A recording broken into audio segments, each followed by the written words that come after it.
जय माता दी। आज की वीडियो में हम दुर्गा सप्तशती पाठ का दूसरा अध्याय सुनेंगे। दूसरे अध्याय में देवी की उत्पत्ति व महिषासुर सेना का वध के बारे में बताया गया है। कथा आरंभ।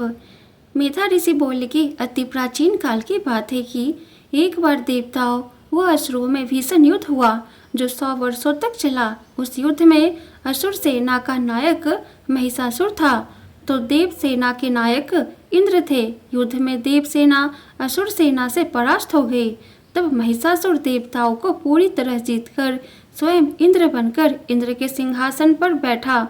इस प्रकार परास्त होकर देवता प्रजापति ब्रह्मा के नेतृत्व में वहां पहुंचे जहां भगवान शिव व विष्णु विराजमान थे। देवताओं ने अपनी पराजय व महिषासुर के पराक्रम का वृतांत शिव व विष्णु को यथावत बताते हुए कहा कि भगवान महिषासुर सूर्य, इंद्र, अग्नि, वायु, चंद्रमा, यम, वरुण व अन्य देवताओं के अधिकार छीनकर स्वयं सबका स्वामी बनकर बैठा है और उस दुष्ट आत्मा ने सभी देवताओं को स्वर्ग से खदेड़ दिया है। इस तरह उस दुष्ट द्वारा खदेड़े गए सभी देवता मनुष्य की तरह भूमंडल पर विचरण कर रहे हैं। हे देवों, दैत्यों की करनी हमने आप लोगों को बता दी।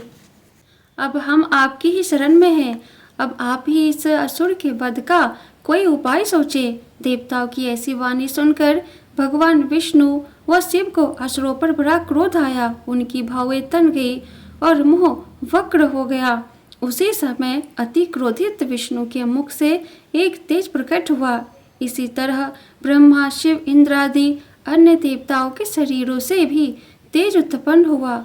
वह सारा तेज जब मिल गया तो वह जलते हुए पर्वत सा प्रतीत हुआ। देवताओं ने उस समय देखा कि उस तेजोमय पर्वत की ज्वालाएं चहुं और फैली हुई है। देवताओं के शरीरों से उत्पन्न वह तेज अतुलनीय था। एकत्र हुआ वह तेज देखते ही देखते देवी के रूप में परिवर्तित हो गया और तीनों लोकों में व्याप्त हुआ सा प्रतीत होने लगा। उस तेज पुंज में जो शिव का तेज था उससे देवी का मुख बना, यम के तेज से सिर के बाल, विष्णु के तेज से भुजाएं बनी, चंद्रमा के तेज से देवी के स्तन बने, इंद्र के तेज से कटी भाग कमर बना, वरुण के तेज से चंगा व पिंडलिया, पृथ्वी के तेज से नितंबन बने, ब्रह्मा के तेज से पैर, सूर्य के तेज से पैरों की उंगलियां, वसुओं के तेज से हाथों की उंगलियां बनी तथा कुबेर के तेज से नासिका बनी, प्रजापति के तेज से देवी के दांत बने, अग्नि के तेज से 3 नेत्र बने, संध्या के तेज से भौएं बनी, वायु के तेज से कान बने। इसी तरह अन्य देवताओं के तेज से मिलने से देवी की उत्पत्ति हुई। इस तरह देवताओं के तेज पुंज से उत्पन्न देवी को देखकर महिषासुर द्वारा पीड़ित देवता अति प्रसन्न हुए। उसी समय पिनाक धनुष को धारण करने वाले शिव ने अपने त्रिशूल से एक त्रिशूल निकालकर देवी को दिया। भगवान विष्णु ने अपने सुदर्शन चक्र से एक चक्र निकालकर दिया। वरुण ने शंख भेंट किया। अग्नि ने शक्ति, वायु ने धनुष व बाणों से भरे 2 तरकस दिए। 1000 नेत्रों वाले देवराज इंद्र ने देवी को अपने वज्र से एक वज्र निकालकर दिया तथा ऐरावत हाथी से उतारकर एक घंटा भी दिया। इसी तरह यम ने काल दंड से उत्पन्न कर एक दंड दिया। वरुण ने पास, प्रजापति ने स्फटिक की माला दी, ब्रह्मा ने कमंडलू दिया, सूर्य ने देवी के रोमकूपों में अपनी रश्मियों का तेज भरा, काल ने चमचमाती ढाल व तलवार दी, क्षीर सागर ने उज्जवल हार व कभी नष्ट न होने वाले 2 दिव्य वस्त्र दिए। इनके अतिरिक्त क्षीर सागर ने दिव्य चूड़ामणि, 2 कुंडल, कड़े, उज्ज्वल अर्धचंद्र, बाजुओं के लिए बाजूबंद, पैरों के लिए नुपुर, गले की मनोरम हंसुली, उंगलियों में पहनने के लिए रत्न निर्मित अंगूठियां दी। विश्वकर्मा ने देवी को अति निर्मल फरसा भेंट में दिया। इसके अतिरिक्त अनेक तरह के अस्त्र व अभेद कवच दिए। विश्वकर्मा ने ही देवी को शीश व वक्ष पर धारण करने हेतु कभी न मुरझाने वाले कमलों की मालाएं दी। समुद्र ने देवी को मनोहर कमल पुष्प भेंट में दिया। हिमालय ने सवारी के रूप में सिंह व अनेक प्रकार के रत्न अर्पित किए। धनपति कुबेर ने मधु से भरा पान पात्र, नागराज शेष ने बहुमूल्य मणियों से भूषित नागहार भेंट किया। इसी तरह अन्य देवताओं ने भी आभूषण व वस्त्र अस्त्र आदि देकर देवी को सम्मानित किया। इसके बाद देवी अट्टहास करती हुई गरजने लगी। देवी की उस घोर गर्जना से आकाश गूंज गया। देवी का वह सिंहनाद कहीं भी नहीं समा पाया। उसके समक्ष आकाश भी छोटा लगने लगा। देवी के सिंहनाद की जो तीव्र प्रतिध्वनि हुई, उससे समूचे विश्व में हलचल मच गई। सागर कांपने लगे, पृथ्वी डोलने लगी, पर्वत हिलने लगे। उस समय देवताओं ने प्रसन्नता पूर्वक सिंहवाहिनी देवी से कहा कि देवी आपकी जय हो। महर्षियों ने भक्ति पूर्वक विनम्र भाव से देवी की स्तुति की। तीनों लोकों को व्याकुल देख दैत्य अपनी सेनाओं को कवचादि से सज्जित कर दिया, हाथों में हथियार लेकर खड़े हो गए। उस समय महिषासुर को बड़ा क्रोध आया। वह क्रोधावेश में बोला कि यह कैसा उत्पात है। फिर वह अपनी सेना लेकर उस ओर दौड़ा जिधर सिंहनाद हो रहा था। आगे बढ़कर उसने देवी को देखा जो अपने तेज से तीनों लोकों को प्रकाशमान कर रही थी। देवी के चरण भार से पृथ्वी दबी जा रही थी। शीश के मुकुट से आकाश में एक रेखा सी खिंच रही थी। देवी के धनुष की टंकार से सातों पाताल क्षुब्ध हो रहे थे।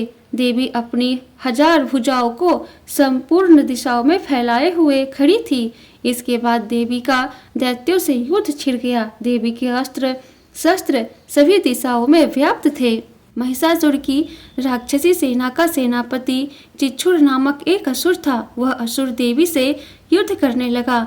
चामर नामक दूसरा असुर भी चतुरंगिनी सेना लेकर देवी से लड़ने के लिए आया। 60,000 महारथियों के साथ उदग्र भी देवी से लड़ने लगा। महाहनु दैत्य भी 1 करोड़ रथियों के साथ देवी से युद्ध करने लगा। तलवार जैसे पहने रोमों वाला असीलोमा नामक दैत्य 5 करोड़ तथा सैनिकों सहित देवी से युद्ध करने आया। वाशकल नामक असुर के साथ 60 लाख रथी सैनिक थे। वे सभी देवी से युद्ध करने लगे। हाथी व घुड़सवार सैनिकों के अनेक दलों 1 करोड़ रथियों की सेना के साथ परिवारित नामक राक्षस देवी से युद्ध करने लगा। विराल नामक असुर 5 अरब रथियों को साथ लेकर देवी से लोहा लेने लगा। इन सब के अलावा अन्य भी हजारों महाअसुर रथ हाथी व घोड़ों वाली सेना के साथ आकर देवी से युद्ध करने लगे। महिषासुर स्वयं भी उस युद्ध भूमि में करोड़ों करोड़ों हजार रथ हाथी व अश्वों से सैनिकों सहित आकर देवी से युद्ध करने लगा। वे असुर देवी पर तोमर, भिंदीपाल, शक्ति, मुसल, खड़ग, परशु व पटिटस आदि अस्त्र शस्त्र से प्रहार करते हुए युद्ध करने लगे। कुछ असुर देवी पर शक्ति से प्रहार करने लगे तो कुछ असुर पास से प्रहार करने लगे। कुछ अन्य असुर देवी पर खड़ग से प्रहार कर देवी का वध करने की चेष्टा करने लगे। देवी ने क्रोधावेश में कीड़ा करते हुए ही अस्त्र शस्त्रों की वृष्टि कर असुरों के अस्त्र शस्त्रों को काट डाला। उनके मुखमंडल पर श्रम का तनिक भी चिन्ह नहीं था। देवता व ऋषि मुनि उनके प्रभाव को देखकर उनकी स्तुति करने लगे। स्तुति से प्रसन्न हो देवी असुरों के शरीरों पर अस्त्र शस्त्र बरसाती रही। देवी के वाहन से क्रोधावेश में गर्दन के बालों को बिखराते हुए असुरों की सेना के मध्य इस तरह विचरण करने लगा जैसे जंगलों में दावानल फैलता जा रहा हो। दैत्यों से युद्ध करते समय देवी ने युद्ध भूमि में जितने श्वास छोड़े वे सभी तुरंत गणों के रूप में परिवर्तित हो गए तथा परशु, भिंदीपाल, खड़ग, पट्टिस आदि अस्त्रों से दैत्यों का सामना करने लगे। देवी के शक्ति प्रभाव से वृद्धि को प्राप्त हुए गण दैत्यों का संहार करते हुए नगाड़ा, शंख आदि वाग बजाने लगे। उस युद्ध महोत्सव में अनगिनत गण मृदंग बजा रहे थे। तत्पश्चात देवी ने त्रिशूल, गदा, शक्ति, खड़ग आदि की वृष्टि कर सैकड़ों ही महाअसुरों का संहार कर डाला। कितनों ही को घोर घंटा नाद से मूर्छित करके मार डाला। अनेकों असुरों को पार्श्ववंत कर धरती पर घसीटा तो कितने ही असुरों को धारदार तलवार से दो दो टुकड़े कर मार डाला। कितने ही असुर देवी की गदा से घायल होकर धराशाही हो गए। कितने ही असुर मुसल के प्रहार से घायल होकर रक्त वमन करने लगे। कितने ही अन्य असुर शूल से छाती विस्तीर्ण हो जाने के कारण धरती पर गिर पड़े। कितने ही असुरों की कमर उस युद्ध भूमि में देवी के बाणों से लगने से टूट गई। जो असुर बाज की तरह झपट कर देवताओं को पीड़ित करने वाले थे, वे मृत्यु का आलिंगन करने लगे। कितने ही दैत्यों की भुजाएं तथा कितने ही असुरों की गर्दनें कट कट कर गिरने लगी। इसी तरह कितने ही दैत्यों के शीश कट कट कर धरती पर गिरने लगे। कुछ असुरों के शरीर मध्य भाग से कटकर अलग हो गए तो कितने ही असुरों की जंघाएं कटकर धरती पर गिर पड़ी। देवी ने कितने ही असुरों को एक भुजा, एक पैर व एक नेत्र वाला बनाकर उनके दो टुकड़े कर दिए। कितने ही असुर ऐसे भी थे जो बिना धड़ के ही श्रेष्ठ हथियार हाथ में लेकर देवी से युद्ध करने लगे। कई अन्य धड़ रहित शरीर बाजों की ताल पर नृत्य करने लगी। कितने ही कम्बद हाथों में खड्ग शक्ति सृष्टि लेकर दौड़ने लगे। वह कई अन्य असुर ठहरो ठहरो कहते हुए देवी को ललकारने लगे। जहाँ महासंग्राम हुआ था वहाँ देवी द्वारा गिराए रथों, हाथियों, अश्वों की लाशों से धरती इस तरह पटी फड़ी थी कि चलना फिरना भी संभव नहीं था। भीषण रक्तपात के कारण असुरों के मध्य हाथियों, अश्व व असुरों के शरीर से निकलने रक्त के कारण खून की नदियां बहने लगी। इस प्रकार देवी ने विशाल असुर सेना का क्षण मात्र में संहार कर दिया।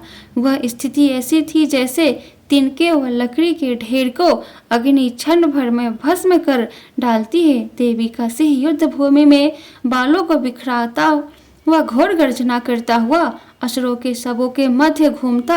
ऐसा लग रहा था मानो वह असुरों के प्राण को ढूंढ रहा हो। देवी के गणों ने समर भूमि में महाअसुरों से युद्ध किया तो देवताओं ने प्रसन्नता पूर्वक पुष्प वृष्टि की। मार्कंडेय पुराणांतर्गत सार्वजनिक मनवंतर की कथांतर्गत देवी महात्म्य का देवी की उत्पत्ति व महिषासुर सेना वध नामक दूसरा अध्याय संपूर्ण। बोलो दुर्गा माता की जय।